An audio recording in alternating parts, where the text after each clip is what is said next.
Throw Gang, we're joined by the seer sucker ass Sultan, Lawrence Schlossman, and myself, the scissor. I don't know. I forgot to finish it. James Harris. Super Saiyan. Super Saiyan. Welcome to the weekly Running the Boys. Thank you. With today's full episode only available on www.throwingfits.com. Before we get into NYC versus ATL Fashion Wars, Throwing Fits financial advice corner on how to save money in this market downturn. Yeah, I watched Industry. And thoughts on the new season of Industry, a.k.a. the best show on television. Let's get into some quick housekeeping. Larry. If you are listening to this on the day it comes out, Tuesday, August 6th. STD. Tomorrow, August 7th, is our happy hour in the Lower East Side from 5 to 8 p.m.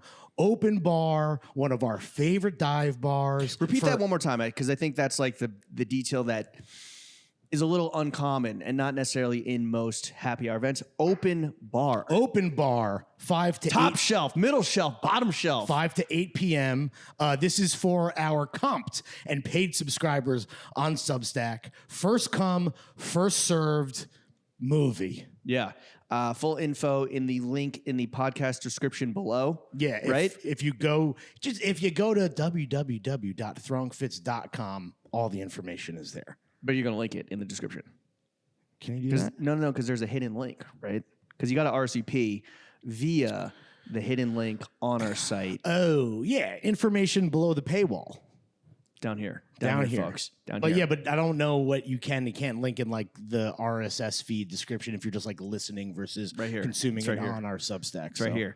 All information on our happy hour here. Yeah. Please RSVP so we can get some idea of the head count. So you know how much dirty water to put on ice before pulling up? Yeah. And then we're those are going to go fast. It's going to be a hot, muggy day. Yep. Dirty water demons in full effect. Yeah, we're super excited to see you guys downtown at one of our favorite haunts to celebrate Throwing Fits' successful migration to Substack. And guess what? It's on Substack's time. Yeah. It's fucking free. It's fucking free open bar. Open bar. Yeah. Let's drink the bar dry. That'd be incredible. Yo, let's drink the bar I think dry. if anyone could do it, it's the Throw Gang. Yeah. I don't need any help. It's hump day, baby. Let's drink the bar dry. Full info right here. Wednesday or right here. I don't know what our video capabilities are, but Lawrence, put the link right here. Put it right here. I don't know how to do that. All right. Wednesdays are the new Thursdays, and exactly. Thursdays are the new Fridays, and Fridays are the new Saturdays. So treat Wednesday like a Saturday night and pull up on the motherfucking boys 5 to 8 p.m. All right, let's get into a fit check real quick. Okay, why don't you start, bro? On the feet, I am wearing our Legace Clove sneakers. I believe they are. Matching gray socks from Bombas. Bomba socks. Bomba glad socks. Shout out Bombas for sheathing the dogs of the housing challenged in Bombas socks. The unhoused. Buy one, donate one. On the cock and balls. This is currently a Substack exclusive. The Throwing Fits Summer 2024 shorts in the tribal stripe. Yes, sir. The blue skis, the Knicks colorways with the orange tribal suns. Then I got a scissor t-shirt on. An all-time classic. I sold mine at last year's Bazaar to a woman from Houston who I saw at another event, and she was wearing it. And she's like, nice. Yo, H-Town love. I was like, what up, fucking H-Town? Did you let that piece of ephemera go because of like a sizing issue? It was too small. Yeah. It fit when I used to be a 19-year-old twink. Now as a 38-year-old otter, literally double the age and size that I was as a 19-year-old. Wait, so it was a schmedium basically, or Yeah. And this is the titties were tittying. This is a March. So this was, and I don't know if he's watching or listening, but Dick Sucking Ron. Wow. Left his at Casa de Campo, which again, goated boys trip destination. He had a rough last night, and so packing, and then him and Mrs. Dick Sucking Around had the first flight out, and like they're supposed to be packing, but like we could see into the bedroom. He's just like laying on the bed. Yeah. So he left this. He was down horrendous. Left this shirt on a day bed by the pool, so I packed it up for him, and this is just the tax, right? I'm gonna give it back to him. Okay. But I originally gave this to him. Oh, because I don't know if the people used to know this, but I worked for Straight Up Brands. Straight Up. The owner and distributor of Scissor TM Sip That Purple Punch. Period. And Is there anything on the back? no. Okay. This shit was like heyday of like Alizé and Hypnotic, and Pharrell even had one called Queem. That's right. With a dude. Q. Yeah. It was cream with a Q. It's like just straight up semen, right? It was cream with a Q. It was pronounced Queem, or at least it was between us. Get Queemin' with Queem. It was it was strawberry milk flavor. So it's just alcoholic Nesquik for babies. Yeah. The only other person I feel like that has this that I know of, and I hope I'm not misattributing this ownership, but I think Cara Monica has probably like 5. I think I sold that to him. Oh, really? Think so. Wait, so you had another one? Yeah, so I interned for Straight Up Brands, and That's how you got paid? I made video content for Promo them. merch. I made video content for them, which I will absolutely must link to in the rec center. Yeah, there's a YouTube video, right? Yeah. So it was endorsed and like Dipset was an investor, Mob Deep. No, sorry, not Mob Deep, MOP. Annie up. Yep, that fool. Kidnap that fool. Annie up, kidnap that fool. Hit him. Kanye, Pink Polo Kanye. There's a video of him being like, look at me. Oh, he did a fucking Scissor remix of Through the Wire. Like, what do you mean, like a Scissor remix, Bro? Like sponsored by Scissor? They sponsored the remix. I'm sure he got paid. This is like pre-Hitler Kanye. This is before Vulture's 2 out now. Yeah, this was about 4 years before you got into rap. It's like, bro, it's incredible. You never heard this? Kanye Scissor? I must have. Fuck. Is it this? I don't know. Whatever. I'll find it. Anyway, you have dick sucking Ron Scissor tea. Scissor. And you're gonna give it back to him. You're not gonna keep it. I'll give it back to him. Does he know that you have it, or is he finding out right now? I told him, I was like, yo, you left your shirt here. I'm going to bring it back. And then he, I think, was just like, sleeping on the plane. Charge it to the game. Straight Up Brands. I'll find this. Does Straight Up Brands still exist? No. But yeah, my job was to just like kind of be the... Well, and it was just a grape flavored liqueur. Damn, does it not exist anymore? Fuck. It was kind of like purple punch flavor. Was it good? Did you enjoy it? No, it's not good. We would mix it with vodka and Sprite. And then I would like raid the office was on Houston Street. Ironic, Houston. And I'd be with my boys at Botanica, and then we'd go to like an afters or like somebody had a free crib, and I'd be like, yo, let's just go pick up some scissor real quick. Free crib? Because they were like, yo, whenever you want free scissor for like you or whoever, just like free take scissor, the free scissor. Free crib. Yeah. Free crib? Free crib? Free crib? Free scissor? Free crib? Yo, they also did who played the therapist in The Sopranos?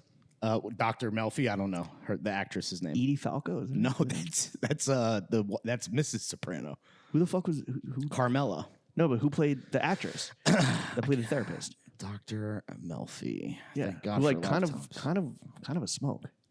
Jennifer Melfi is played by Lorraine Bracco. Lorraine Bracco. She had a white. Bracco? She had a white wine. Also with Straight Up Brands? Distributed by Straight Up Brands. Damn. Melfi Vineyards? Yeah. So Lorraine Bracco and Dipset, Venn diagram, Straight Up Brands. Wow, dude. I had been known to enjoy an Incredible Hulk in my day. Never had That's scissor, exact. though. This is that era. Yeah, no, dude. Mix the Hennessy with the Hypnotic, dude. And you're not going to like me when I'm hammered. Purple Hulk. What else you got on today? Fuck, I need to find Are you this. still looking shit up? You're turning to me. Pull that up, Jimbo. Yeah. Yo, the mixtape. Close that cover out, was Jimbo. incredible. Okay, sorry. Hanes Boxers, Bottega Sunnies, Bottega Jewels, the fucking vibrations. Nalgene full of Lower East Side's finest. Lawrence, what are you wearing? I'm just trying to keep it cool, bro. I'm wearing the mesh. I'm wearing the thin vintage tee. You, on the other hand, you don't take this dressing shit lightly. No, I take this. You're like a soggy salad, bro. You don't take this dressing lightly. I take this drip seriously. Well, we are going to, I think, like a fancy-ish thing tonight. We're going to a screening. I didn't know if I was going to necessarily make it back to the crib. So I was like, let me just wear the fit in case I had to, run some errands in between. That fit is I have on Morehouse horse bits. The socks are Asics. Yes, Asics makes socks. And yes, they are fantastic. Yeah. Who's Angel Baque said Asics never made socks, but which was extremely troubling coming from an Asics collaborative partner. Yes. That was a bit of an L. So ASICS was like, you know what? We got to get the word out about these socks. They're Send good. some to Jimmy and Lawrence. They're really okay. good. Here we go. Can I just play this on the mic real quick? Of course, dude. Bro. You can't believe that's what It starts with Bun B sick. eating Popeyes. Very trill. Keep away from anybody under 18, fraud, fake, weak, hoish, snitch type, fake, or bitch made. Aye! That's Jim Jones. It's your boy Kanye Tutter. Tutter. Dipset, the rockers in the building. Now Jim Jones and Cameron, the boys with a scissor. While y'all order pancakes, I just sip The scissor. All right, that's it. That's what we get. Let me get your levels back right. Fire, dude. Should I be that outro music a commercial? Yeah. Because that's literally what. So is there an accompanying video or is it just an audio track? Well, there's a video that I made. I literally took all this like promotional video marketing material and chopped it up into like a quote unquote music video. So you were Chuck and Robbie before Chuck and Robbie. Yeah. Before Straight Up Brands. You were a Grom for Straight Up Brands. yeah, 110 likes, no dislikes. How many views? This is 16 years ago, so I was 22. This got to be older than that. No, because sorry, 2007. But you would have had to be legal age to work for an alcohol distributor, no? Is that how it works? The math is wrong because this was uploaded in August 2007 Okay. when I was but a wee 19-year-old. Yeah. So that's probably that feels like it tracks. By the way, this is your life, dude. I know. I don't want to. I'm not here to speculate on your life. You don't want my life.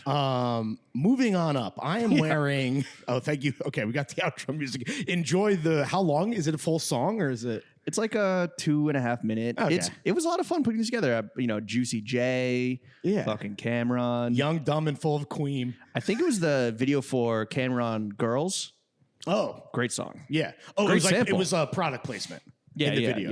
Yeah. That's great. Busta Rhymes being like, and if you don't like it, eat your mother ass. So much has changed in hip hop over the years, but one thing remains the same, and that's just so much product placement in music videos. Yeah. Beats, pills, bottles of scissor. Straight up.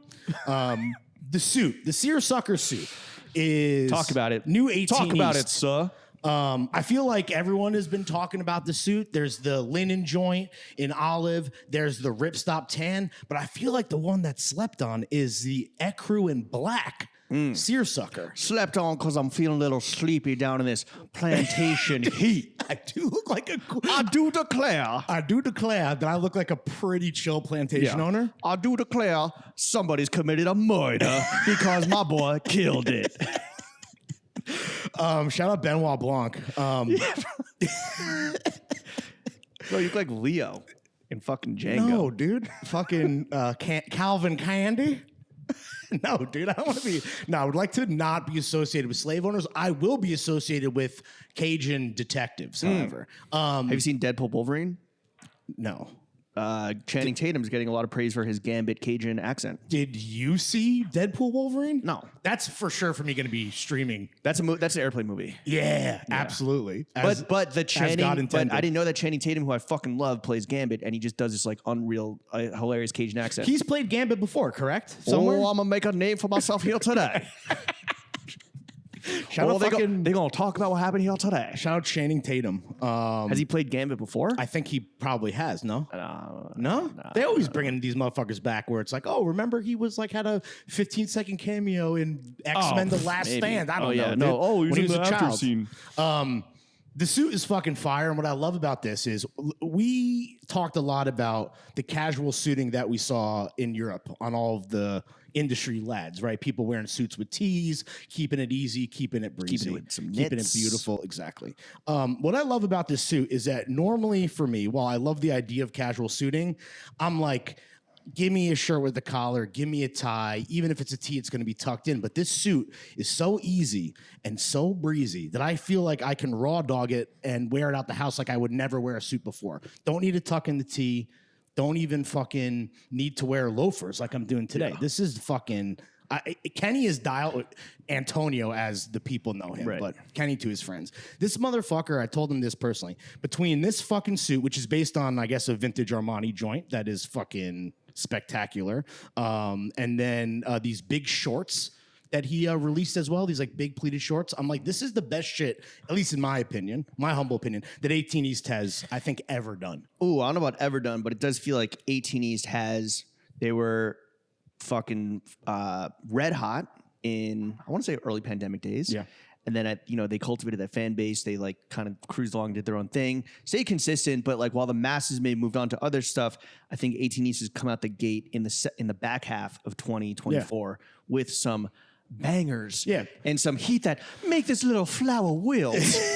I think people think of the 18s and they think of the Gorp or like the skate inspired stuff, but like people forget that Antonio like is a tailoring genius. One of Eidos, which was a subsidiary of Isaia. There you go. And before that, Rugby Ralph Lauren. Oh, by the way, real quick. So my family's going on a little trip to Italy without me. By design, I'm sure. Yeah. Wait, where are they going in Italy? Wait, like your brother too, and my brother, his family, your sister-in-law? wife and kid, and then my parents. And I'm like, I can't afford to do that. I just can't. It's belt tightening season. The belt is nothing because these perfect shorts have an elastic waist, obviously with the 9-inch inseam. But my dad was like, well, two things. One, he's like, yo, I need a sandal that's good for walking around. I can't just wear my like 30-year-old flip-flops in like my grody ass like surfer flip-flops in like a nice Italian town. Hell no. Traipsing around the fucking Tuscan hills. What do you think of this? He sent me a fisherman sandal. From what brand though? Something really whack. It was like, fishermansandals.com or something. Kohl's. So I sent him back like, okay, what's his budget? Not paraboot levels, because I think I sent him a paraboot. He's like, fuck no. First of all, you have to have him tap into the rec center first and foremost. Absolutely. Secondly, what is like somewhere in between?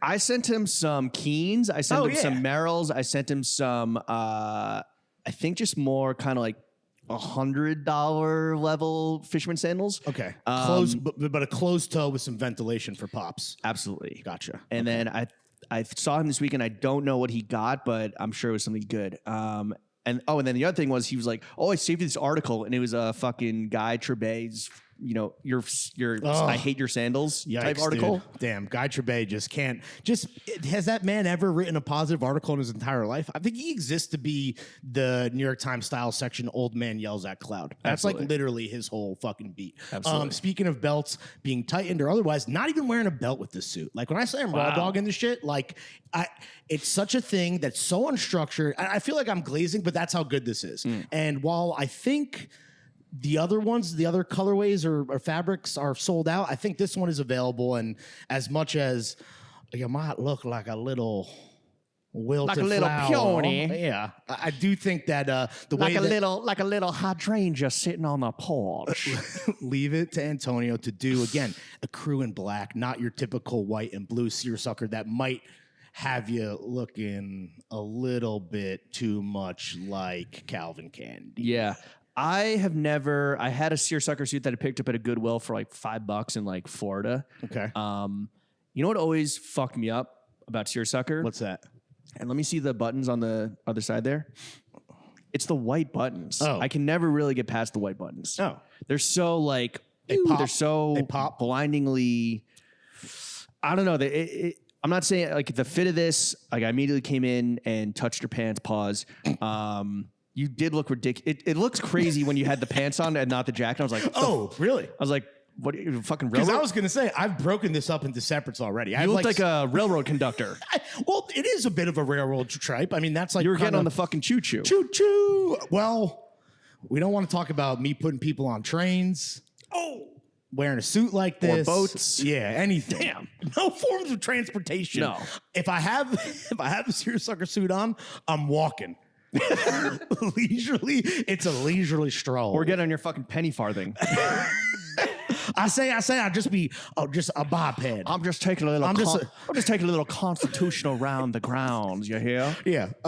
So shout out Antonio, fucking killed it. We got fucking ATV's so fucking back. forward, but you know what? They never pleats. left. We got some really tasteful darting at the fucking cuff. There's a low gorge. It's the right size lapel. We got patch pockets, no vents, completely unstructured. That's the thing, man. It's 90 degrees and I feel crispy. Well, I like How to Make it America crisp, which, wink, wink. Nudge, nudge. This week's guests. Well, you just named the show. Yeah, but we're still in front of the paywall. Yeah. Well, you already fucking Whatever. The tea is the Our Legacy team drinking tea. What is this Does this called? mean you're getting your fucking Team drinking, very bad. Hey, yo, I got a fake ID though. Team drinking, very good. Yeah. Do you understand the Jaquan reference? Of course. And now Shabuzi. Oh, right. Yo, I got a fake ID though. The Jaquanaissance. Is it? Who saw it coming? Because of Tipsy. Because Yeah, of just, Shabuzi. just that. Does this mean you're getting your swig on tonight? I'm assuming it's going to be I might quaff a few ales. a few mint juleps and Metrograph, potentially. We'll see how I feel. Barkeep. Do you happen to have any Kentucky bourbon? I'm assuming it's going to be open brizzy. I don't know, bro. Open brizzle for Yeah, shizzle. sure. Let me get a little scissor, dog. Yeah. No, this Oh, yeah, is we're both wearing alcohol-themed shirts. This is Fuck. bad. We are. Although I will not be you indulging tonight. can't buy this, right? I don't think so. Maybe on Grilled. I don't know. But yeah, we picked him up at the workshop pop-up in Milano. Yeah, it's there's a skeleton chugging a Guinness on the back. Yep. There's a skeleton gripping. It says greetings, but come on. We all know a G when we see one. And there's a little message here that says, enjoy beer, comma, be responsible. And I think that if we could take away Enjoy any beer responsibly. yeah, responsibly. If we could Simpsons reference. if and You wouldn't- also you wouldn't just get it. like every alcohol commercial that's ever existed. Enjoy Duff responsibly. Right. Okay. And I get it. You know, whether it's a reference to The Simpsons or not, like the joke lands, I understand. And then the actual name of the club. Can you pronounce this? Club Tarstig? Thirsty. Torstiger? Yeah. Does it mean Club Thirsty, I'm assuming? I thought you knew. I thought you had all the information about this. I was gonna like throw You to think you. I speak Swedish? I just saw it. I was just like Guinness tea cop, Insta cop. Give me G. It means thirsty. Club Thirsty. Yeah. Yo, shout out Club Thirsty. Maybe should that be the title of the episode? Thirsty. Larry Torstig. Yo, shout out Club Thirsty, dude. Club Thirsty. Actually, you know what? I will say, I did wear this seersucker suit to the club. Got a lot of compliments. Oh, when Mainly you were fucking on the ones and twos? when I was on the ones and twos. Spitting some disky? Yeah, mainly because I feel like no one has ever worn a seersucker suit to a club before. Not the types of clubs that we frequent More up like here in the north. a Mandingo fighting club. Yeah. Not, I think not wearing a downtown hot spot. Yeah, I think the discourse around the casual suit is such that like the guy that wears the suit out in a non-suit setting is, I'm not saying this to you, Okay. is clearly just fishing for compliments. It's like, look, I'm the casual suit guy. I don't right? know about that. Yeah, I think it's. I think it's no. I think if you wear a suit to an event that does not call for a suit, you are clearly being you are the guy, and you're going to get complimented, and you should. And you look great. Thank you. And the suit looks great. Thank you for clarifying much too far. Well, you had to go. I don't know. You had to fucking. I think it's function dependent because, okay, tonight, screening and like a nice after party, and then the club, a night out. Those are functions that I feel like even a casual suit in place. I just think that there's the guy that when he pulls up in the suit, he's in the corner, he's just like, all right, who's gonna come? Yo, you see this like unbuttoning, on, you know, fucking dude. fussing like fiddling fussing with it, waiting with to get with the noticed. sleeves, like going like this, pulling the lapels down. That guy is My the boy over guy. there thinks his casual suit is cute. That guy is the guy that is like expecting and will get the people who's like, yo, fucking guy with the suit, sick. Wait, hold on. Let's throw this to you real quick. What are you gonna wear tonight? So I don't know. It's gonna be hot. I'll probably wear short and t-shirts or short and a shirt. damn shorts. Also, we'll be biking in, so it's like, Oh, yeah. yeah. Okay. But not even pants. Also, it's not a red carpet; it's a I know, screening. it's you just show up and you sit down and you watch TV.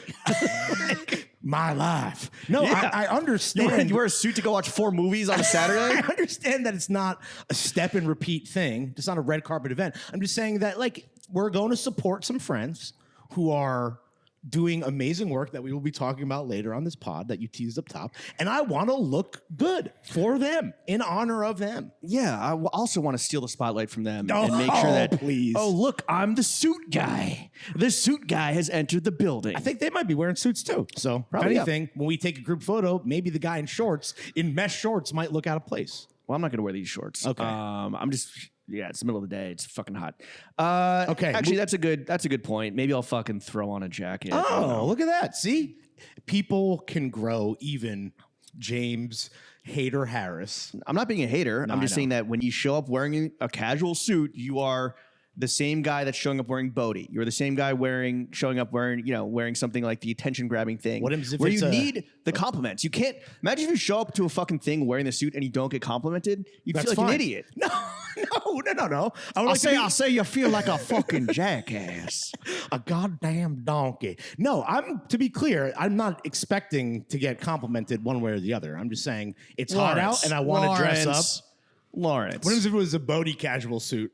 That's a problem. I wouldn't put it past you. No, Bodhi, me? I got to draw the line. How much somewhere. was this? How much was this? Yeah. Free 99, courtesy of my great friend Antonio ask? Ciongoli. You asked? No, I was just so impressed with Yo, great suit. How's it fit? I was so wildly impressed with I feel like him combining the current DNA of 18 East with a lot of the stuff he at least in my opinion, built his reputation on before, that it was like this awesome pedigree kind of Voltron coming together. And it was so tasteful that I just showed love. You okay there? Yeah. No, just so blown away by the 18 East. Yo. What they're doing, that I just dropped the mic. Yeah. I should be the one. Honestly, Antonio should be the one dropping the mic. Yeah. Up top, I am wearing BPSP on the fucking dome. Shout out Jonah. The glasses are Prada. I had an orange Celsius. Not very good, if I'm being totally real. Not my favorite Celsius. I have Velo 7 milligram wintergreen nicotine pouches. Oh, Zin out? Is that where you're going Velo? No, they're just sold out everywhere again. Yeah, that's what I mean. Yeah, but Velo is the best brand in Europe, so I was actually hyped to see it. Is that the one with formaldehyde? No, that's a Zone. Oh, yeah. I had one of those. Zone. I had one of those at the Vermont wedding. I had to sit down. Yeah, I think that's because you ingested poison, dude. And I'm going to live forever. Yeah, I got a Nalgene, a hydro flask, full of Lower East Side's finest, and I believe I have Supreme Hanes boxer briefs on my cock and balls, rolling on the wrist, wedding ring on the fingy, wifey on the pinky, chrome on the other hand. Let's do the show. All right. Big fucking news out of the fashion trenches, Lawrence. Little Yachty coming with the bazingas. The bazinga. I meant the zingers and the bazookas. Okay, Little Yachty versus all of New York and ASAP Nast in terms of fashion. The mouthpiece of New York, ASAP Nast. Yeah, in terms of fashion. So everyone knows what happened. Yachty, here's what I'll say. I do empathize with this man in that Mr. Boat. I also cannot lose the fat off my face. And Yikes. he said some shit on a podcast that I think was His podcast that was misconstrued, either widened or narrowed in or kind of taken out of context. And it's like all it takes is one person or a few people to blow that out of proportion. And then it kind of gains momentum and gets blown out of proportion, right? He did double down after the fact. Yeah. Which is that New York dudes can't dress and that all the fashion trends that are dominating are coming out of Atlanta. Although I didn't watch or listen to the podcast because I don't watch or listen to podcasts, but I guess he was also including slang. Well, I think he and was more cultural trends. I think he was conflating all of the cultural trends that absolutely 1,000% start in Atlanta, whether it's slang, music. I even think I saw some interesting thing where it was the trends of women in Atlanta, even that, because the bad bitch archetype even starts there as well. I'm not mad at that. Right, exactly. Salute to Black Hollywood for that one. Yeah. Everyone is happy about that. Yeah. Keep setting those trends. And I think he included fashion in there. And I don't think that there's anyone that would agree with that besides Little Yachty himself. And that's how he caught himself in the crossfires of the entire internet. I respect Yachty for not... Okay, when I think of the Atlanta fashion scene, I don't even know what I'm thinking of, to be honest, because we make fun of kind of the, Amiri motorcycle jeans and shiny Dior Montclair sneakers. puffy vests and what? Dior sneakers. Yeah. And just designer. Mm-hmm. Ferragamo belts. Fucking, do they wear shiesties down there? Or is it too hot? Shiesties is definitely a New York thing. Okay. For sure. But which I think Yachty was even clowning when, so it was all this stems from, they had an episode with Cash Cobain. Right. And I think that when Yachty is sitting next to Cash Cobain and Cash Cobain's people are there and they're being referred to off camera, I think it's you guys are Nike Tech shiesty guys. And that is what he's putting down, that look. And that's what and they should be. but he's projecting that entire look onto New York. All right, fine. And he's kind of not wrong. That is a prevalent look. It's a look. It's the drill look for sure. Yeah. But then, what I was going to say is that Yachty has to be an outlier in terms of like the way rappers from Atlanta dress, where he actually is just wearing. When I see Yachty and he's like spent so much time in New York, I'm just like, you're just wearing New York fits, like literally big 100%. jorts, Yeah, fucking Timberlands, like Tim's in the summer, gilded wallet chains, which is big gilded belt buckles, the which BB Simon comes from like DNA. Harlem and Yeah, Dipset, yeah. which then they're like, yo, we got to get Jim Jones on this live. yeah, right. And then they couldn't. We need jewels at a time like this. Yeah, it's tough because everyone is kind of right because, as we've said before, what even is regional style in 2024? We've talked about this. It's New York versus LA, where LA is just kind of like a year plus behind New York. But it's like the flattening of the curve that we've talked about so much, like kind of makes this argument moot and almost. And then when you have ASAP Nas injecting himself into the narrative, as he's wont to do whenever it comes to fashion, because as much as Yachty, I think, has had an amazing run, whether it's music, cultural relevancy, and the look that you described, that I think was definitely on the fitties, right? He is only becoming more of a Fitzman? Yeah, I was trying to think, like, when you think of like the best dressed rappers, right? It's a few guys that we talk about all the time. Your Rockies, your Tylers. I think now Yachty is like there, and I think that He's always been there. Has he always been there? This Yes. is, I think, been a progression over the last like 2 years. It feels like in Atlanta, dudes do something a little zesty, and that's like the fashion. That's like they're the fashion guy. They paint their nails, fucking fashion guy. Yeah. They wear, like some women's stuff, or they wear like, they do something a little off kilter. They kind of get like, Young Thug with it, fashion guy. Yeah, I guess so. But I still think that like for an entire generation of people that are fans of rap that care about clothes, Yachty has now entered the pantheon. Sure. Is my point. But it's like when you watch him versus Nas, or you see then ASAP Rock, or you see Lil Yachty get on live with Bloody Osiris to squash the beef. It just very much has like a two redacteds fighting meme vibe to it. You can never have people being like, I started that first. Right. And it like be like, how fucking lame is this? Yeah. But Is everyone a loser here? Really? kind of. Well, here's the one Kind thing. of. That, It was nice to see New York kind of like New Yorkers kind of unite and be like, it's a common foe. give your flower. Like, I haven't seen this type of New York unity since like 9/11 and since like, I guess like the Locks destroyed the fuck out of Dipset. Oh. Yeah. That was weird. That was a little like that's that was a civil war. That was a little New York on New York crime. That was a little Civil War. Yeah.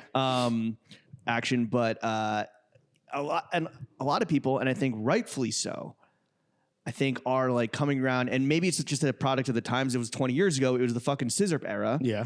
Where people are like, yo, Dipset Harlem from 20 years ago is now, I mean, even ASAP Bari, right? Yeah. Don't you think that he is still setting trends and kind of like pushing the envelope and the impact that even that V-Lone had on like the landscape overall? Absolutely. For sure. Sexual assaults aside. Yeah, felony assault, sexual assault convictions aside. Yeah.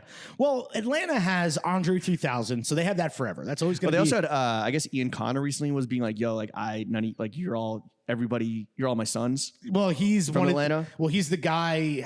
Man, Not to open up that can of worms. Yeah, no, totally. But like, he's someone that is from Atlanta, but then like spent formative years in New York and was running with. Because obviously, it's like when you are talking about New York fashion in the modern sense, past the Dipset era, you're just talking about ASAP Mob, right? Which is obviously why Nast is constantly injecting himself into these arguments. But my point with Atlanta is that like, okay, which I think he's fair to. You keep mocking him, but no, I think I'm like not. No, I mock that. It's like you only hear from him when he needs to talk about how he's the best dressed person alive. yeah, I don't think ASAP Nast invented Comme des Garçons, but I think he Wait, does. are you sure? Because I think he thinks that. I think oh my god, ASAP Kawakubo, ASAP Ray. Yeah. Yo, ASAP Ray is kind of hard. No, I'm just saying, in terms of giving Atlanta the credit, it is always going to be Dungeon Family and specifically Andre 3000, and even the kind of duality of Outkast, which was the poet and the pimp, right? Which was fire, and I think a generation-defining kind of like look, and not even just the music, which is all time. And then I think you have the Opium crew. They're Atlanta-based, right? That's a whole the way that Rick has gone so fucking mainstream with that fucking vamp look is literally because of three guys: Cardi, Ken Carson, and Destroy Lonely, right? Yeah. And I don't know where the two fucking sidekicks are from, but Cardi's an Atlanta guy, so that's credit to Atlanta. Sure. But I'm saying is outside of that, like, yeah, well, I don't know what Yachty was really, what foundation he's standing on there. Thug? I think YSL, you could say like that was a moment, an aesthetic moment. Well, what was the Rich Gang look? Rich Gang? Yeah, like him and Rich Homie Quan. Like when Rich Gang is happening, like it's just skinnies and I guess so. I don't know. Like and polos? Ferragamo belts. Yeah, like, I don't. That's the thing. Like you know, Rugbies? I like, don't know. If gun to head, like I guess I'm going to New York, and I don't really have a fucking Future's Atlanta. Yeah, but this is so much about Brunch hats. But again, I think Yachty's conflating sound and cultural relevance, like the music and the slang and all that stuff we talked about, with then the fashion element, which to me They go hand in hand, but and so they? that's why yes, and so that's why I'm like, oh shit, like it does feel a little as a podcaster, as a fellow podcaster, like to Yachty's ilk. I think that it's a little, it felt like his words got. People were ready to pounce on him for that, and rightfully so, but also it's like, damn, he was kind of talking about just like cultural influence as a whole. I didn't listen to it, so I don't know. Yeah, but he doubled down specifically about fashion, and he did himself no favors to the point where I believe he's like, yeah, I'm going to take a break from the internet for a minute. Which, honestly, fire. That's awesome. Yeah. And I'm jealous of him that he's just like, I'm contractually obligated to do the podcast, so I'll keep doing that, but everything else, I'm done. His Nelk Boys podcast, did you know that? Is Nelk Boys? They're like, it's all run, like it's crazy to be that Good for Lil him. Yachty has a Nelk. I mean, honestly, if Get that Nelk check. Honestly, we could move from Substack to Nelk Stack if the check was big enough. We'd be stacking. I think gun to head, if it was like music and culture, Atlanta gets a gold medal. And if it is fashion, I think I'm going to throw it to New York. If I could separate the two. Come on. Yeah. No, you think people are like, absolutely. You think people are like, oh, when I think of fashion, I think of Tokyo, London, Atlanta, Paris, New York, Atlanta. Motherfucker, like what? Oh yeah, the runways of the Atlanta airport, the Delta terminal. Oh, the Delta terminal is my runway. Okay, I mean, I don't think I'm with you. I'm agreeing with you. But I don't think it's that much of an afterthought. But like, no, not at all. But right, New York is a. I mean, I don't know why we're talking about this still. New York is a know, fashion capital of the world. The just proximity to that, just to the business and to the actual like HQ-ness of it all, is going to trickle down. And you have like, and the biggest contributions, I think like on a more grassroots level, come from the fucking musicians and the rappers and the dope boys and corner boys. Where it's preposterous that he even like tried to make this claim. Yeah. Speaking of preposterous, this is very ironic that we're having this discussion as I'm dressed in a seersucker suit, which may be the most Atlanta, more Buckhead, but very much a Southern style swerve. Yeah, let's get Yachty in a seersucker suit, dude. Let's see how that plays. Honestly, people would probably go fucking buck wild, dude. Yeah, they would. Speaking of suits and speaking of going buck wild. So we had the privilege, the distinct honor of being flowed, the press screeners for season 3 of Industry. You watched the entire season in one day. Yes, sir. Which I realized that you cannot consume on a non-binging level. Damn, well, when you put it like that. Anything that goes into your mouth, brain, any orifice, any fucking anything has to be just binged. My eye holes. Has to be my ear holes. Completely consumed until nothing is left. It's salted earth mentality. Salt the earth. Yeah. You're not wrong. With that said, best season of the best show on TV. And it is about to drop for everyone listening at home. And I cannot wait. I'm so excited for everyone to fucking tap in. We've been waiting for this for a minute. We've been in the streets and industry heads for a minute. Yeah. Mick and Khan are coming back on the podcast. Yeah. The week between episodes 1 and 2. I think that TV fucking needs this. Yes, I agree. 1,000%. Absolute three-peat. I think that you and I hooked since moment one. Yes. Of season one. And then season 2 Oh my God. was an absolute, like, we also got the screeners there, and I think I've watched it 3 times now. But That is a lot. Season 3, in our conversation with Mick and Khan and in our Friday Fiasco, I think Khan even alluded to this. It's like they kind of took the learnings and the best of season 1. They kind of like after season 1, the pendulum swung. They're like, oh shit, we didn't do enough this season 1. We got to lean into that. Yep. Then in season 2, they're like, oh shit, we like leaned so hard this way that we kind of left a little bit of this on the cutting room floor. And in season 3, he's like, and I think I would agree, they've really nailed that fucking perfect mixture of like A, B, C, D, E, F, G, X, Y, Z. Yeah, the formula. Absolutely.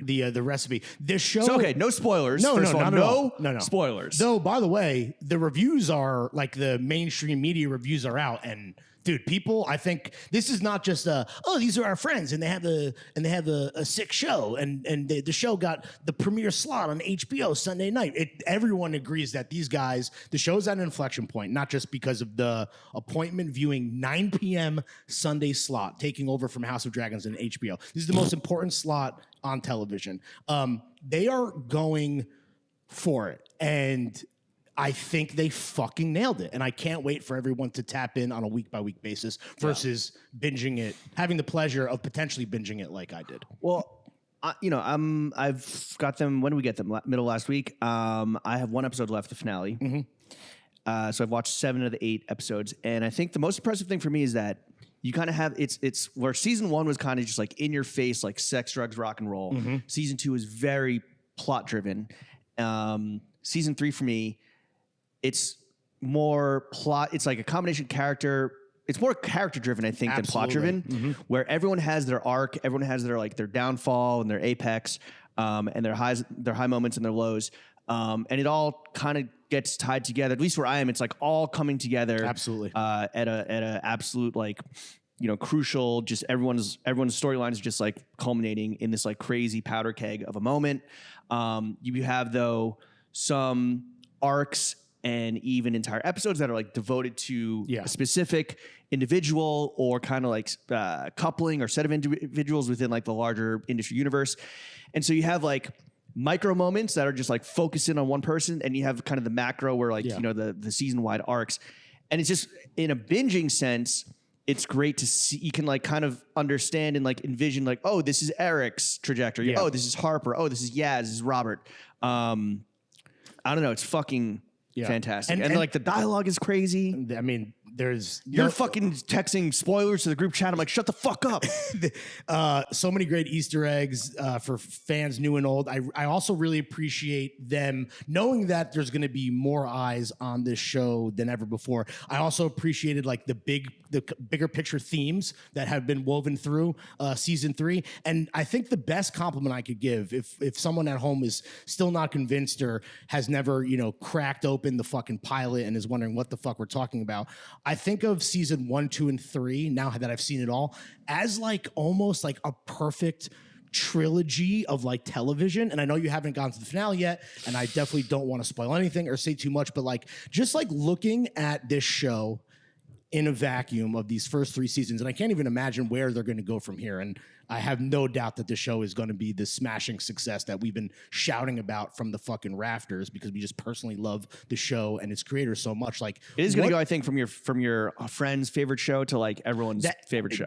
100%. Especially thinking about like the vacuum that exists in TV now in the post-Succession world. I think that you and I weren't the biggest fans of like where The Bear closed out on season 3. I wouldn't know. I haven't finished it. There you go. I think that The Boys is a show that like was that kind of if you know thing that to me became like too reactive of what's happening in the real world. And while the show is still fun and ridiculous and there's a lot of shock value, it was almost like too on the nose. So there's a little bit of fall off there. I think House of Dragons, we talked about it recently. People were loving like the action and shit. And then I think it ended on a very kind of sour, unfortunate, open-ended note that left a lot of people. Oh, Game of Thrones couldn't stick the landing? Yeah, fucking honestly, shocker. Dude, it really is crazy how that has just become synonymous synonymous with that entire fucking brand, and they just fucking proved everyone right. Once again, that it could low-key be seen as a, not low-key, high-key, a fucking waste of time. Industry is not that. And I really think of like the show 1, 2, and 3. Not that anyone should watch 2 seasons of television. They should. I mean, They should. They should. Also, was season 1 hour-long episodes? I don't think so. I think they were in the 40-ish mark. Yeah. So That's still a lot of go TV. crush it. Yeah, honestly, I mean, Make like Larry and watch an entire season in a day. it premieres what, the 11th? Yeah, Sunday. At 9 p.m. So- Do you think that? Well, I guess we'll talk to them about this, but like, I think that getting that slot, which we've been hearing about, there's rumors, there's rumblings. They obviously had their fingers crossed. Like, I think that changes everything for a show like this. No, seriously, bro. That changes It everything. really, dude. All right, Eric Tao. I was gonna say, sound like all right, Bill Adler. I am a man and I am relentless. Relax, buddy. There's people working out here. Jesus. Sorry. Anyway, Yeah. I wish there were subtitles. yes, with these On the Brits- screeners, there's no subtitles. No, and you can't airplay them either. I know, right? So That was you're just crazy. like fucking brightness. I felt like I was back in college watching The Yeah. Sopranos, just on hot laptop on my chest, killing my sperm. Yeah, dude, just before you could even like watch porn on your phone, really, and you're just straight tummy mode. You would have the laptop on your tummy while tugging? No, but I mean, like, you know, Your tummy tugging? we're just getting the party started, you know. Oh, okay. We Yeah, might sure. eventually fucking end up somewhere else, but Also, I think that the press screeners, like, I don't think they were. I think there's like a little disclaimer. I don't think that it's final sound, and so all the Rishiisms and also just the background talk. That's why you need subtitles. I was really like, what the fuck are they saying? What the fuck are they Yes. saying? There's like a female Rishi in one episode. Again, no spoilers, but it's just that's like why I'm trying to not say anything. It's the background talk. There's no. the floor talk. It's the floor talk, but also like if they're in a bar, you hear like, "Oi, you heard that fucking cunt said about fucking the prime minister." Some of the best dialogue is like purposely like the shoehorned in like the back, and you need subtitles to catch a lot of that shit. Yeah. I can't wait. I can't wait for know. people to see it, dude. I can't wait for people to hopefully discover it and for Mick and Khan to get the recognition of like what Yes. they've built up. It's and crazy. the cast too, dude. Yes, it's crazy that for Mick and Khan and a lot of the cast members, this is like their first major project. Mm-hmm. And it's kind of low key. I'm like, these two guys, they did this? No, I'm kidding. If anything, it's inspiring. Where it's These like, guys? oh shit, this I fucking think that's guy? what people say about us. Yeah, this fucking These guys? Yeah, this guy in the Those vintage. guys. This guy in the vintage Prada and the Burberry set. No, I they- hope that they went beast mode. I hope the Sunday night slot means that maybe it's like more Bottega sets than Burberry sets. But hey. Why don't you tell Mick this in person tonight? Oh, I'm dude? going to. No, congrats to them. I think that having binged it, it would, and I'm going to rewatch it, obviously. Absolutely. But like, yeah, that how that show burns differently, like week over week versus literally crushing it all in a single sitting, is going to be it'll be interesting to compare because I'm split on it. What I like, you know. I haven't had a show that makes me want to come back for more. Not in like a cheesy cliffhanger sense, like Entourage, but it hasn't like stuck with me since Succession. Yeah. Where I'm like thinking about it after the fact. It's not just like the hour of entertainment that I sit down in front of the TV, but I'm thinking about it after. I'm like, fuck, like what if like this had happened? Or like, wait, what did they actually mean by that? Yeah. Or oh shit, now I understand. You could think of, because like spend all week thinking about it. Yeah. Kind of like the classist underpinnings of what, you know, because the British class system is, I think in season 1 was more like played with than with like the fucking old Scottish heroin addict and Robert hiding his like under or lower class accent. Yep. And pretending to be a posh cunt with his fucking braces, taking a piss with his pants on the floor. Yeah. Those little details. Yeah. That's what it is. Yeah. That's what the show is. I think that for me, the one good thing about being able to binge this and having that privilege, like you said, we are very lucky because are we members of the press? Like, well, when I was at the wedding, when I was at this wedding in Vermont, I was wearing my Drake's. No, I was wearing. What was I wearing? I don't know what I was wearing, but I reach into a pocket and I pull out a fucking lanyard from Bitty Womo, and it says James Harris, influencer. Oh, yeah, and right. all my friends just go, "Bah, you dude. fucking loser." did you wear it just to own it? I offered it to Asher with the big hog. I was like, yo, something borrowed? Yeah, true. No, the one thing that I love about this show, and you can see this in seasons 1 and 2, but like the way that they end every episode and then have just the elite curation of needle drops, that's where then it's like the bingeable. I'm like, yes, next, right now, got to do it. But at the same time, what a way to, I guess, Sunday start your week with just like fucking an amazing show. Every episode fucking delivers. There's that fucking amazing musical element to then like edge yourself a little bit and be like, you know what? Let me process. Let me think about what I just watched, and I'll see you again this time next week. Or if anything, sometimes I wish there was a Saturday night slot because it's inspiration. Like, oh shit, I'm feeling jacked. Oh yeah, yeah. This is a show that can scratch the wrong itches. Yeah, because there's a lot of shit that I'm like, I know this is supposed to be a cautionary tale, but I'm fucking ready to party. Oh, it's like you and frat boys with American Psycho or Wolf of Wall Street. Yeah, fucking. Yo, Jordan Belfort fucking rules, dude. I'm invincible. Oh, the Wolf of Wall Street is like the most inspirational movie ever. Like it's incredible. I want to base my whole life off of it. I think you missed the point, brother. We talked about this in the Friday Fiasco with Khan, and we're going to talk about it a little bit on the pod with them. But I once told, I think Khan, that there's a moment in season 2 with a Jamie XX song. Yeah, there's a needle drop. Oh my gosh. Where Harper and Eric kind of like have a moment. And I told Khan, I was like, yo, when the music drops, I wanted to run through a wall. Yeah. Which is a common American saying, I think. Like, you know, that's coach's speech made me want to run through a wall, bro. Yeah, some Pacino in Any Given Sunday type shit. We claw for those needle drops. Yeah, we do. It's the 6 inches in front of your face, the laptop that you're watching. So you told Khan. I don't think that saying exists in the UK.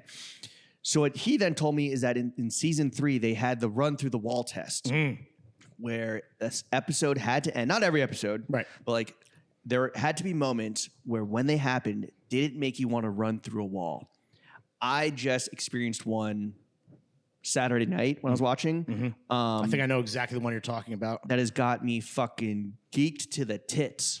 So finally watch the finale with that in our tonight in our group after chat, hanging out with them. In our group chat with them, I not to spoil, but I like dropped a little. I don't know if you now caught it, but is it the moment? Did you catch that little song reference? I stopped reading the group chat because I was like, this fucking yapper can't stop flapping.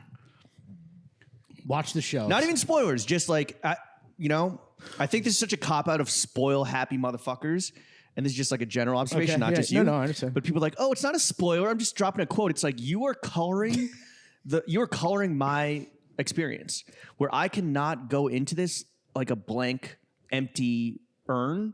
You have now like filled my pitcher a little bit. Filled your urn with ash. Yeah, bro.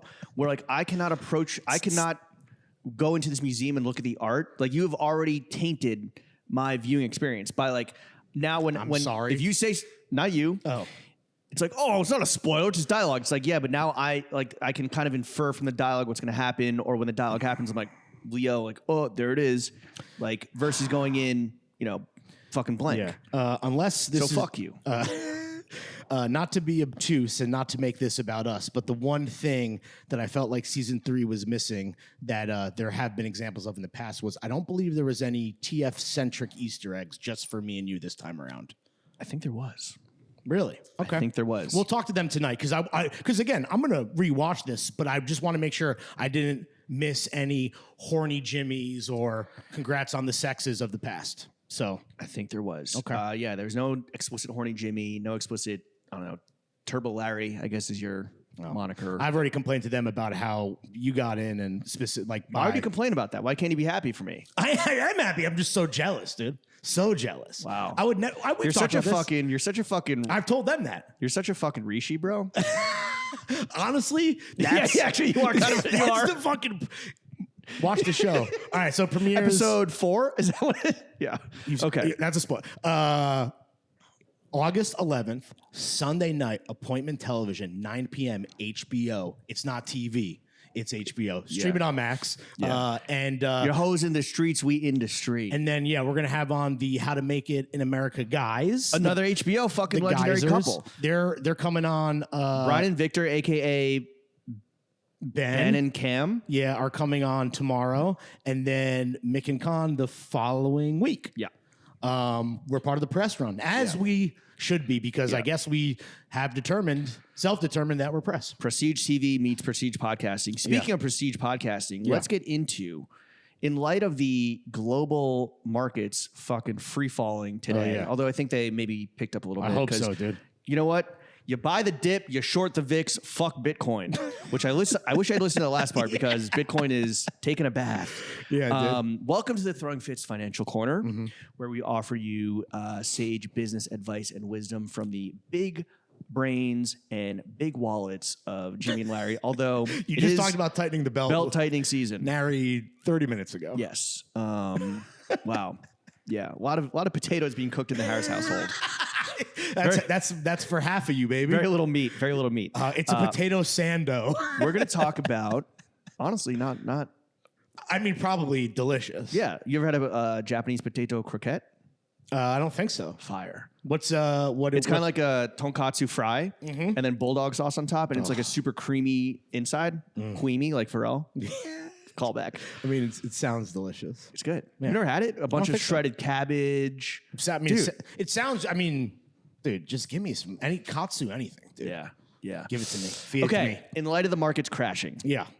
In light of we just watched Industry, so we kind of know what the fuck going on, right? We have some ingenious and fail-proof ways to save money. Yeah. That we have either experienced ourselves or thought up in the 10 minutes before we hit record. Yeah. I think you have a lot more than me because if there's one thing about me, it is I am so bad with money. Yeah. So, like, I'm not the guy. But in ways that you're also so good with money. And that you don't let it just sit around and collect dust. You let that motherfucker fly. You're a job creator. I am an economy stimulator. Oh, you be stimulating. Oh, you know it. Would you like to go first? I'll go first. Okay. First way to save money is fucking easy, right? Stop taking your pills. Stop taking your antidepressants. Stop taking your cholesterol pills. Why should something so small cost so much? And that's like a healthcare thing. I was gonna say, yeah, you're gonna get on your soapbox and run for fucking political office over here. You know, Bernie 2024, Bernie for Veep. I mean, I don't. Healthcare, please. Stop taking your pills. Not worth it. You can take a few months off or stockpile them or just fucking sell them. Yeah, right? Selling pills could be a nice little economy stimulator. Yeah, for sure. You know how many dudes would just like take under market value for your hair pills? Right? Well, or for your fucking... Yo, honestly, so I once asked Rob from Mildred, like, yo, if I stop topping off my top with finasteride, Propecia, like how long, and because the whole thing is you have to take it every day for the rest of your life. And I think he said, like, you have about a month of grace period before shit could really start getting pushed back. 3.5 weeks. Yeah. Just set them aside and then just pop 2 a day, right? When the market recovers. Also, like, I take a high cholesterol medication. I'm saving them shits. Yeah. And I'm just going to eat, like, I'm going to cool it on the shrimp. Okay. Cool it on the butter sauce. Whatever Pimp C raps about, eat the opposite. What mean the world to Jim? A paper steak and shrimp. But it's like... I am dressed like the manager of a Papados. I know. I'm just going to take a few weeks off of the medication so that and my cholesterol will skyrocket. And yes, my stress is at an all-time high because we're doing a lot of work. But I should be fine. Yeah. And then in a few weeks, I'll just come back and like start taking them again, and it'll fucking hit cruising altitude once more time. So again, why should your small pills burn such a large hole in your savings? Right. That's it. Stop taking your medicine. Stop taking medicine. Period. Here's one. And this is coming from me. Convert to Judaism, straight up, right? How will that help you save money? Well, it's more of like an optics thing then, where it's like, oh, this motherfucker is cheap because it's his culture. And the U.S. will give you free money, right? Well, I was going to say, it might seem right now like a tough time to be, military aid, please. On the wrong side of history. But again, I didn't say Zionism. I said Judaism, Right. beautiful beautiful language. beautiful religion, beautiful culture. And yeah, I think it just is a layer of protection against anyone out there, any of these fat cats, any of these Warren Buffett motherfuckers, shout out Will Mahoney's op, that like would want to fucking come at you for, times are tough, we're tightening belts, but hey, can't come at me, bro. I'm Jewish. That's all. So it's an optics thing. It's totally an optics thing. Okay. Protecting your reputation in times of financial Not a crisis. fiduciary thing. No. Okay. More of a general If optics I thing. convert to Judaism, do you like tell me what the shekels are? Or like, No, why not? because I'm Jewish. I'm Jewish too now. It's not how it works, bro. There's not like an app I saw it onto or like, Yeah, there's the ask Leah McSweeney. Uber for shekels. Yeah. Here's something that actually happened to my dad many, like 50 years ago. Mm-hmm. And when he was in his 20s and he was broke, Yeah. he was biking through Central Park. And he hit a bear cub. Yes. Topical. Woo! Yeah, New York native. He was biking through the park and he hit either a pothole or some horse shit, like in Central Park. Mm-hmm. And he fell down and broke his collarbone. He then sued the city and made $20,000. Not bad. That's a plot of Big Daddy. Is it? Wait, is Big Daddy a biopic of your dad? No, he got hit by a city Your bus. Big He Daddy? got hit by a city bus. And then he could wipe his own ass. Big Daddy, he gets his foot run over by a cab or something, and No, he that's got how hit he... by a city bus. And so he sued the city and he made enough money to just live in his Tribeca loft and teach kids how to wipe their own asses. But yeah, go fucking hurt yourself in a city park and sue the city. It's foolproof. It happened. Like my dad had like $4 in the bank account per his lore. Oh, yeah? And he was like able to just fucking tide himself over until he found a real job. He was down to his last 4 shekels. Yeah, he was just eating potatoes in Stuytown. And then Yahweh blessed him with a physical accident. Break your collarbone. It can't be some bullshit, How do they tax right? that? How do they tax that lawsuit money? I have no idea. Depends who's in office. It can't be something. It can't be some bullshit. You can't be like scrape your knee. You can't like break a finger. Like break a collarbone, breaking your snapping your clavicle. That's pretty serious. You gotta fuck yourself up. You gotta, gotta like, snap a neck. You can't. I don't want you to have like Alex Jones's leg. You saw that? You saw that photo? That was horrifying. It looks like a war victim. Yeah. It looks like one of those Russians that I've seen Ukrainians drop a fucking drone bomb on. Has he? Is he blaming anyone? Is he using this as like? Who, my dad or Alex Jones? Alex Jones. Who are we blaming? Wait, sorry, Alex Smith, Who are the San Francisco 49ers quarterback. my bad. Sorry, I was like, Not the gay frog guy. was Not the Sandy Hook crisis actor guy. You're like, you saw it with Alex Jones. I'm like, yeah, I'll use context clues Yeah, to figure it out totally, in the dude. I moment. totally saw that. Yeah, for sure. I'll say I totally saw Alex Jones. I was too busy leg. watching or looking at RFK fit pics with the fucking dead bear cub. How were they? I mean, he is smiling ear to ear. Oh, Before he dumps. we joke about it. It's like, yo, this could be straight out of a fucking industry. Yeah, or episode, Succession. Yeah. Just rich folks behaving badly as they want to do. All right, here's another one from my personal life. When times are tough, if you're eating one meal a day, you're not spending money on other meals. So developing an eating disorder. Now, granted, I've just gotten rid of all my pills. So my Mexican Adderall, those are gone based on your advice. But so I don't know if I would still be able to fucking function at that 1 meal a day altitude. But honestly, dude, if you develop some type of eating disorder and you're cutting down on the food, that's money that you're not spending on sustenance. Yeah. I was looking at a protein shake at the bodega to kind of like, I was like, should I just, because I'm kind of hungry. to hold you over. I had like a small lunch, so I was like kind of hungry. I was like, should I just do a meal replacement, pull a Larry and just fucking fill up on emptiness? Ice sandwiches. On just 40 grams of protein from muscle milk. Muscle milk. And you decided not to. I decided not to, no. Actually, you know what? While we're on it, I didn't even think of this. Yo, just drink hella tap water. That'll fill you up. That'll keep you full. That'll keep you moving. Nicotine. That'll keep you Zins, I feel like. Well, for me, that's an essential cost, right? So like that's a sunk cost that's happening regardless. But I'm saying if so you're like, if you're looking to replace food, like my buddy, you're how much does a salad cost?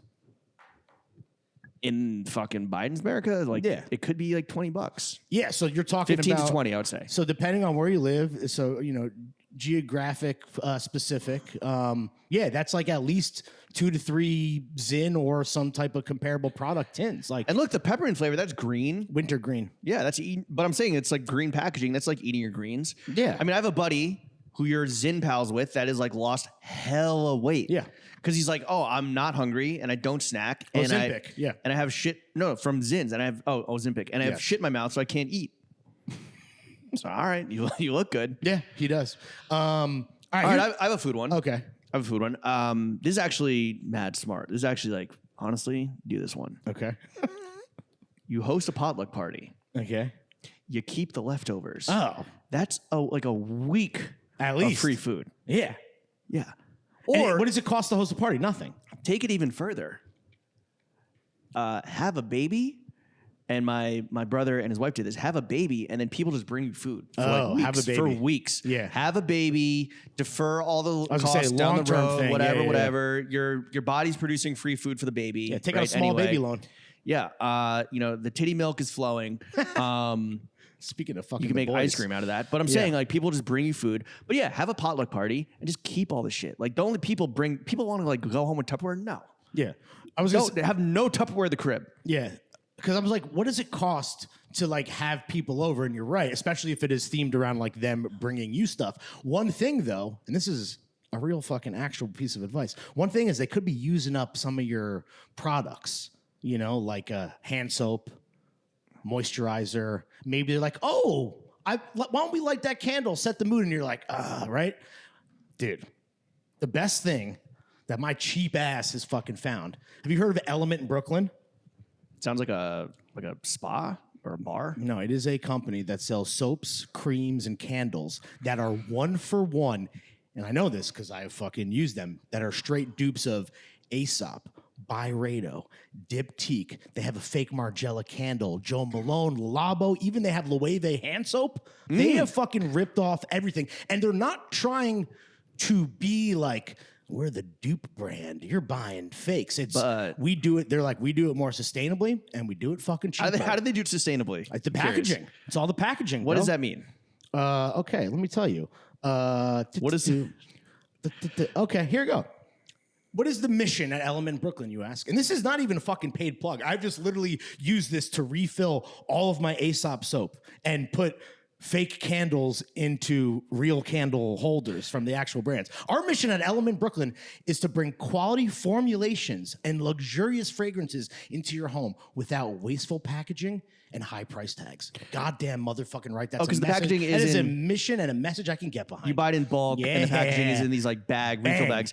What's funny is in the lead image on their website, they're pouring their Mandarin Crush hand soap into just one of those like bottles that is now like the marketing and packaging of choice of like fancy cosmetics and home bathroom goods. Yeah. Brands, and it just says fancy bottle. Yeah, it's a fake Aesop. expensive hand soap. Yeah, it's like It's one of these bottles that looks like like an alchemist or like an Yeah. old like pharmacist used to use. That is now just like the choice for like Aesop or fucking Labo. Yeah, I don't know if they can get like sued for this or how long this company is going to be in business. And a lot of this stuff is selling out. But a rich couple that I'm friends with my wife, they put us onto this. And I'm like, this is how the rich stay rich, where you're not actually using Aesop hand soap. And it's one thing if you're going to cap to just put any old hand soap into the Aesop to then fucking try to, fake out whoever, whether you're a restaurant or doing it to customers or Well, you're a homeowner and you're doing it to your guests. This That's when shit- you know that's when you know it's recession. When it's like there's two ways to tell recession, right? Yeah. One, no one's spending money through strip club. Two, you go to the restaurant, you pump some Aesop, and some pink slime comes out. Yeah, or it's some watered down bullshit. When I say, ladies and gentlemen at home, gentlemen and lady, that this shit is 1-for-1 and smells exactly the same, I am not bullshitting. Just elementbrooklyn.com, sell this fucking shit out. This is a way to save money on all of your luxurious hand soaps, creams, and candles. Damn, I wanted the Loewe marijuana soap, but they only have the Loewe oregano liquid soap, but it's sold out. Damn. So I'm telling you, I'm telling you, it is the real deal. So you cannot tell the difference. A Loewe thing with like the glass bottle, I think it's like 80, maybe 100, maybe $120. The hand soap, yeah. Just like a 12-ounce Yeah. bottle, hand soap. This bag of soap. The refill, yeah. You ever slap the bag of soap? $26. There you go. Yeah, sold out though. Damn. I mean, listen, maybe if we get enough people on the site selling out more stuff, we can get a re-up faster. So this is how It's we crazy. They literally they tell have you the our dupe. soap versus their soap. Yeah. They tell you what you're getting. This is rep and dupe culture, but I'm telling you guys, when it is 1-for-1, it is 1-for-1. Damn. I wouldn't advocate buying like, I mean, I guess if you want to buy fake sneakers or whatever, like go for it. But when it comes to fucking this kind of bullshit that is so superfluous and like, I guess like makes you feel good because of how it like is this presentation to the rest of the world, I'd rather just use the fucking cheap fake shit that also, no like, one can tell the difference with. Yes, and people are buying expensive soaps, expensive candles for the packaging, for the presentation, Right. for the code signifiers of like, oh look at the small Helvetica font on this alchemist ass bottle. No, right. If you're replacing it to fool people, I understand. Look at my little elixir in the bathroom. That go ahead. No, it's like, because I think, is this ethically wrong? Because by the way, you can buy this and just put it in any old dispenser, and it will just be good smelling, good functioning fucking soaps and creams. I have my hand soap of choice right now. I ran out of the custom gallon that I bought from I forget where. Oh yeah, that spa. Yeah. No, I was staying at a hotel and I was like, this body wash is fucking fire. And I contacted the company and they're like, well, it's a custom blend. I was like, can I get you have to buy it by the gallon. I was like, let me get a gallon of it. It finally ran out. My current shit is Grown Alchemist, which is like an orange, citrus, pepper, fucking whatever. But I buy the bags and I just put it in a blank hand thing or hand soap dispenser. How much is a Grown Alchemist joint if I bought it for the packaging? I think like 38. And then the bag, which is this, is like 20 something. So it's pretty much on par with just buying the bag. But yeah, I think people that like, okay, it is ethically dubious of the consumer to buy the dupe and then pour it into the Aesop. Oh, is that what you do? That's what I'm saying. It's a one-time cost to get the real thing, so you have the packaging, and then you just use Element Brooklyn for all your refills. But why do you need the packaging?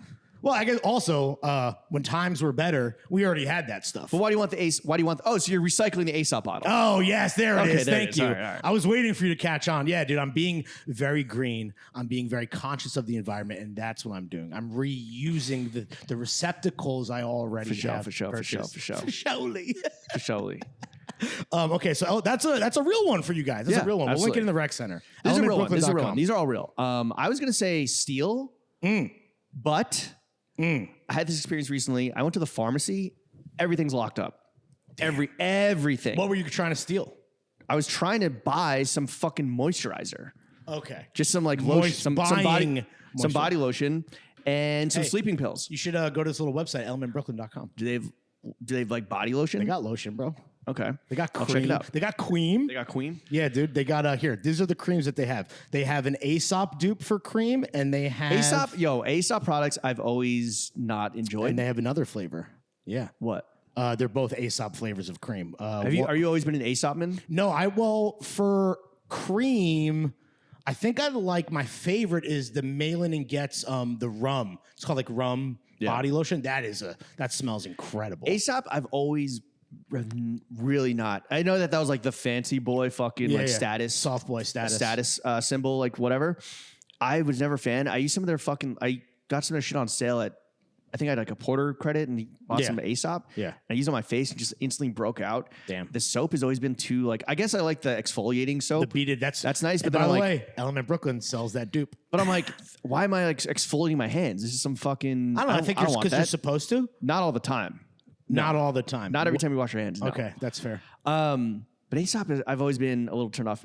Have I wanted to bring some Tupperware into a fucking restaurant and pump the Aesop full of it? Yeah, of course. Diptyque has good fucking creams. I mean, Diptyque has good everything, dude. This shit is too smelly to me. Really? All the shit is too smelly. You see, because you're not a fragrance guy. Honestly, a lot of this stuff is probably too fragrant for my nose Jimbo. is too sensitive. Yeah. I haven't killed it with external mediating factors. Okay, what I was going to say is, you go to the pharmacy, everything's locked up. There's like a little bell. I was at a Walgreens and a CVS. Right. There's a little bell. You ring the bell. No one shows up. So I'm sitting there for 10 minutes being like, what the fuck am I doing? Because my local mom and pop pharmacy got shut down because the CVS and the Walmarts and the Walgreens have like siphoned off all their business. So I have to end up going to the giant pharmacies. They're all horseshit. Like I'm literally standing there for 10 minutes, like looking for someone. I can't find anyone. So I end up ordering off Amazon. Yeah. It's a fucking crazy cycle. But so you can't steal anything because everything is locked up because people have stolen too much. So my next money saving act is. So you're not encouraging stealing? I'm not encouraging stealing because you can't. Damn. act like an immigrant and just instead of going out to the bars, spending money, just sit on the street with your boys. Like a fucking, I go to Japan, or I guess there are not immigrants there, but I was going to Japan saving money. Yeah, save some money, go to Japan, historically low Honestly, yen. yeah. But like you see like Asian dudes just fucking chilling on the corner. Yeah, they're like, they have something in a paper bag, fucking smoking cigs, but they're just people watching. Yeah. The world is their theater, right? The best theater in the world the best spectacle in the world is happening right in front of you. Put your phones down. You don't need to be in a bar with touch tunes, fucking buying pints and shots and shit. Just fucking hang out. Like all you need is the boys and some sun. Yeah. Like this was inspired by, I went to the bodega that, right down the street here. There's just two old Dominican guys just standing there. Yeah. They're just talking. They're just shooting the shit. Yeah. They're shooting the shit such that it's like a gauntlet having to walk through them where like I'm getting spit on like as I walk through them. But that's all you need. You don't need to spend a bunch of money to have a good time. You just sit outside with your homies. That's it. Wall Street. Immigrant shit. Wall Street doesn't want you to know that hanging out and chilling is free. Absolutely. And I think that was Big Hang doesn't want you to know. Yeah, right. That's that was beautifully said. I do have Big Hang, which is what they call the pole vaulter with the giant meat. Oh yeah, true.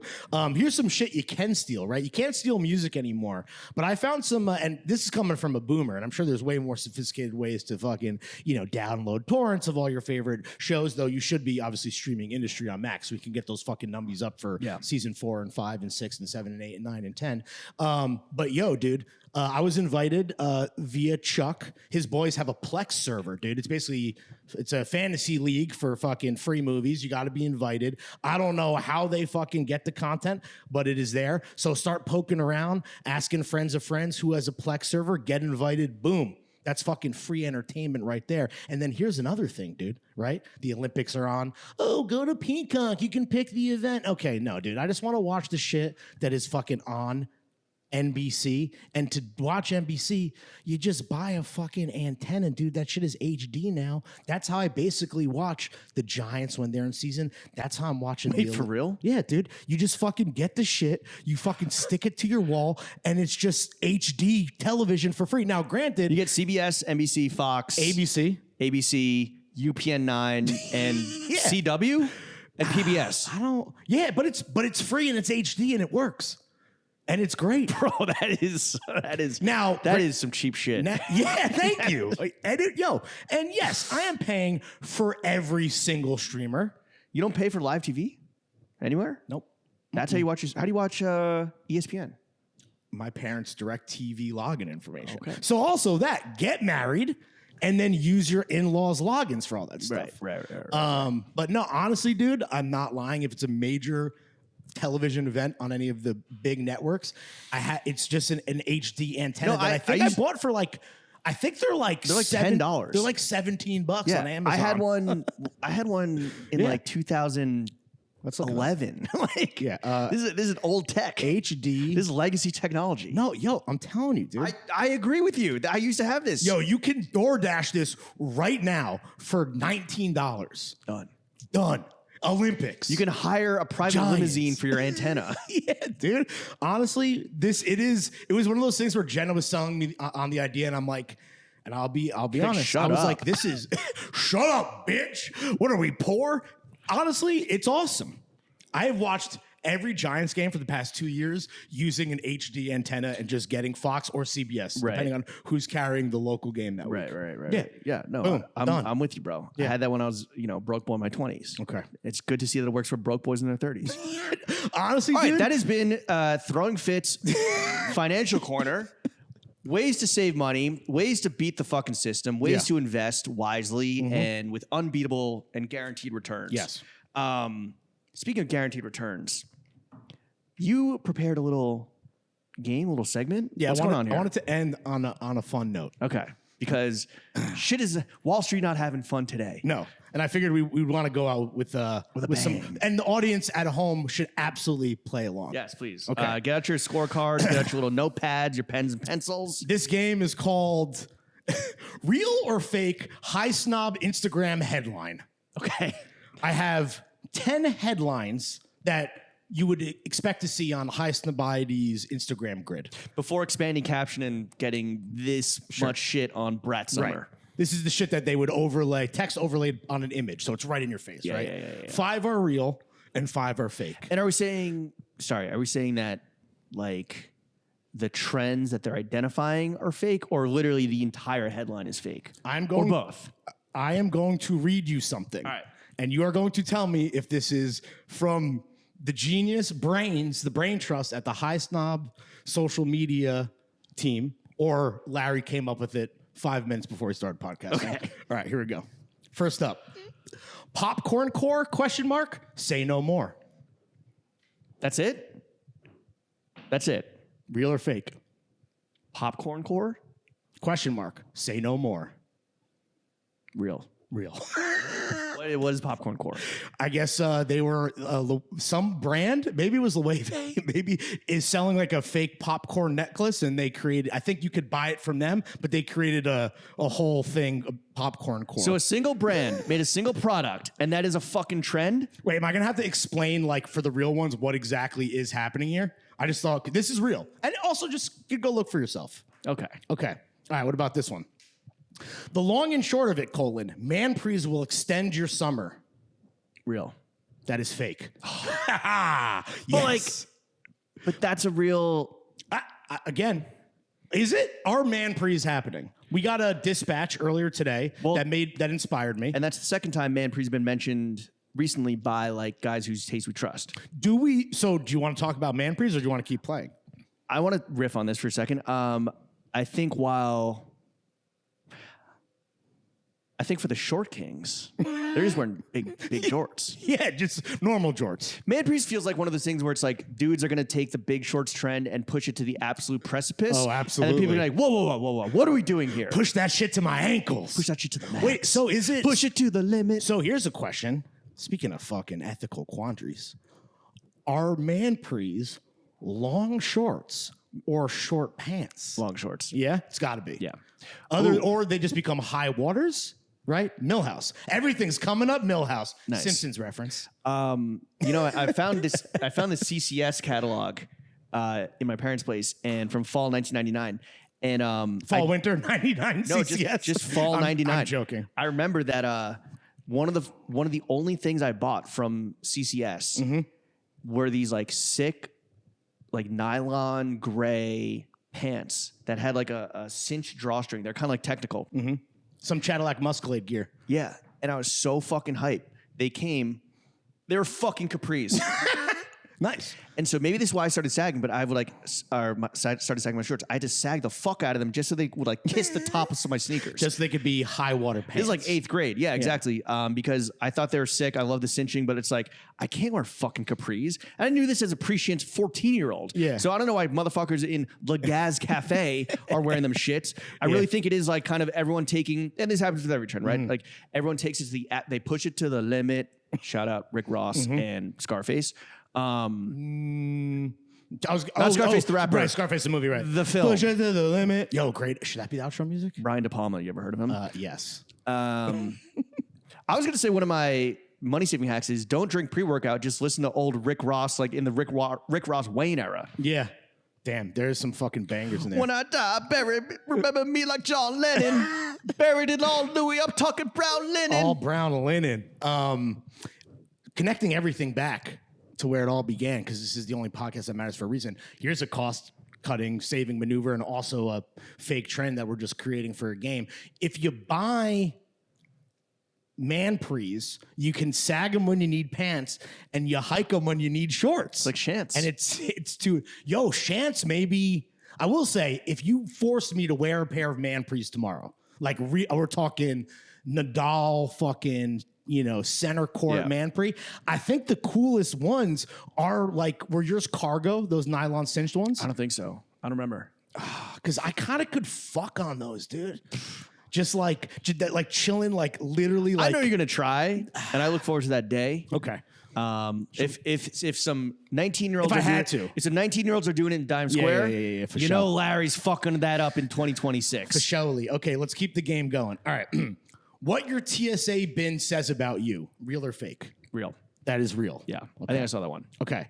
Which that's just like, and what was that? A roundup of celebrity TSA bins, or like, or was it like a fake starter pack? Which is, I don't know because I don't care and I did not click through. But what it made me think of is how funny things always come back around. Because if you remember, that was a flex back in the day, early IG. I'm traveling. It's my passport. It's my FPTs. It's my Go Yard wallet that I wanted to pull out right now, but now I'm embarrassed because it's in my tote. It's my Rolex. It's my cool hat. And the fact that I guess Gen Zers are now doing that again. Are they? Or is it high snob? The world may never know. Let's keep it pushing. Okay. Continuing on this theme, are bike baskets the new TSA bin? What? Fake. That's real. Now, what's amazing is I have the dates for both of these. What your TSA bin says about you dropped on the 2nd of July. Okay. Are bike baskets the new TSA bin dropped 3 days ago? Okay. So that's how quickly we're moving here. Okay. Actually, I might have got those reversed. No. All right. What are you trying to say? It's a month between posts? There's basically a month between both Okay. those, but actually, the bike baskets was the first one. I just have them in a different order in my list. No, I think it was like, oh, let's look at what performed on Instagram in July. Let's fucking tweak it for August. It's Yeah. not like let's create micro trends here. August 2nd, what your TSA bin says about you. July 12th, are bike baskets the new TSA bin? What is a bike basket? What you would put in your city bike basket. That's like a flex too. People taking pictures of that. That's fucking. Which I feel like would be like low key right up your alley since you love your little. What? No, I have to strap down my tote and I have to pack my tote a certain way so that the rope like fits over everything. Yeah, and I think it's also for people that like do like a performative like farmers market style haul, throw in a MoMA Yankees fitted in there. There's a few viral posts of like some guys in Paris because the bike baskets in Paris city bikes are much deeper and nicer. And there's a few viral posts of people. They filled it with ice and they stuffed in some wine. And then another one where I think it's fake. That. Yeah. I think that one was real, but I think the fake one and kind of sick. But the fake one was people had like shucked oysters. Yeah. On top of that. That's fucking fake. Yeah, and that's vibed out for sure. And honestly, it makes me think of the meme we just ran, which is you're not the vibe. You're not the vibe, bro. Like it's not happening. Don't do that. Okay. Oh, I'm looking at this post real quick.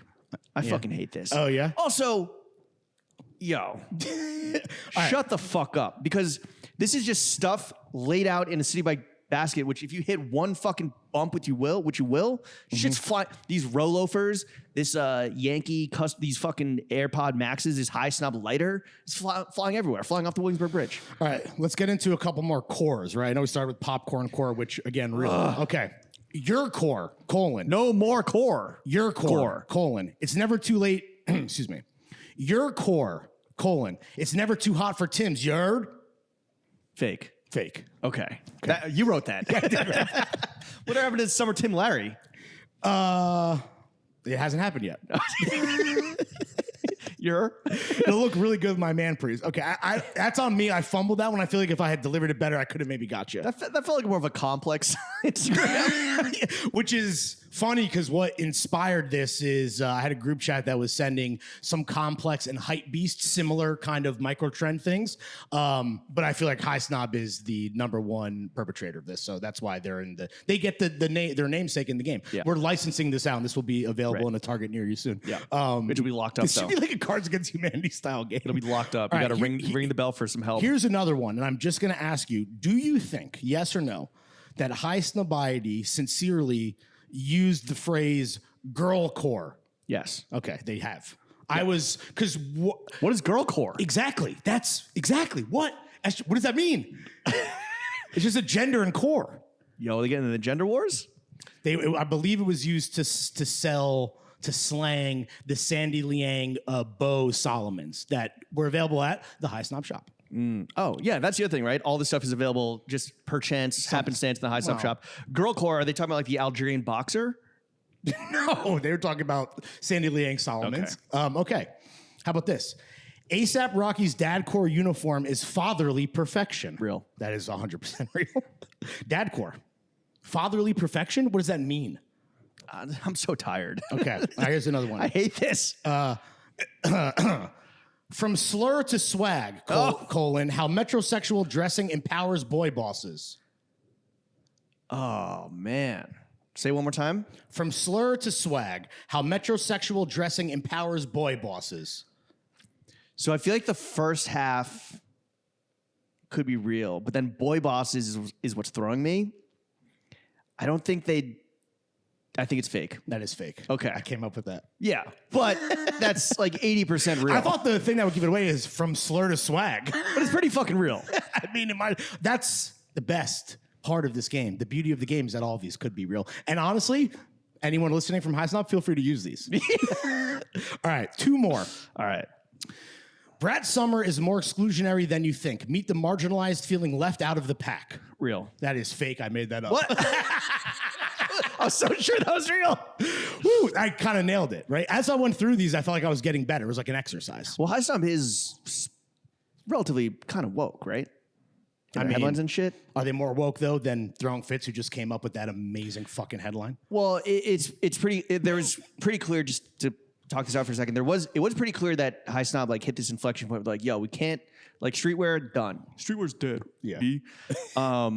You're and it became pretty like, and they received the comments were crazy at this point where they were starting to report on like women's trends and women's clothing and women's brands, and the comments were always like, stick to streetwear, bitch. No, it was because you know why? I think there was a High Snobette, and I think they maybe folded them. Yes, and a new editor in chief and a new shout out Willa. Entire like internal organization, and they like were like, okay, we're gonna be fashion now. We're gonna be gender is a construct. We're not gonna like just be for dudes and dudettes. Yeah, and snobettes. We're gonna be snobs for all. Which what the fuck is up with that? All snobs matter. Yeah. Get snob out of your fucking name. Well, it's because they're Germans who created the. I know, so and it's about like having high taste and having good taste and shit. Like, I was just gonna say language barrier. Yo, bro, fuck a brat summer. I'm having a snob summer. Hi, snob. I'm having a snob summer, bro. Okay, last one. Just simple to the point. What does lesbian chic really mean? Real. Yeah. What does it mean? I did not do any more research.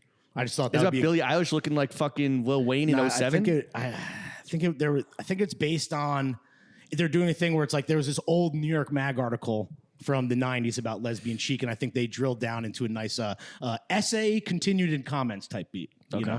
Anyway, that's been the Real or Fake High Snob Instagram headline game. Thank you for playing. Yeah. Thank you for. I got you a couple times. Thank you for hosting, Lawrence. Yeah, my pleasure. Clearly, I need to start paying more and or less attention to high snobiety. What was my final score? Do you know? Like 6 out of 10? I think 7 out of 10? I think I got you twice. No, more, definitely more. So I think you more. scored a 70 out of 10. All right, pretty good. On the snob scale. Yeah, I'm a C plus on the snob scale. That's a C minus. I hope you're playing at home. I hope you enjoyed another episode of the only podcast that matters. I hope to see you at our happy hour tomorrow, Wednesday, August 7th from 5 to 8 p.m. Full details linked here, right above our high snobiety game caption. If you're watching, just below the paywall on the post on throwingfists.substack.com. Yeah, absolutely. Oh, I see what you're saying. So it's going to be. I see what you're saying. Yeah. Because the Eventbrite link has all of the pertinent info. Because like what we have not said is the location. Right. That's what you need to know. Because that shit is being gate kept behind the paywall. Zuvi, once again, the 2 most beautiful words in the English language, open bar. So come pull up. I think it's going to be nice weather. It's not going to be too hot. Cellar door. Fuck your cellar door. Open bar. Yeah. This has been another episode of the only podcast that matters. Chef, do what you do and take us out.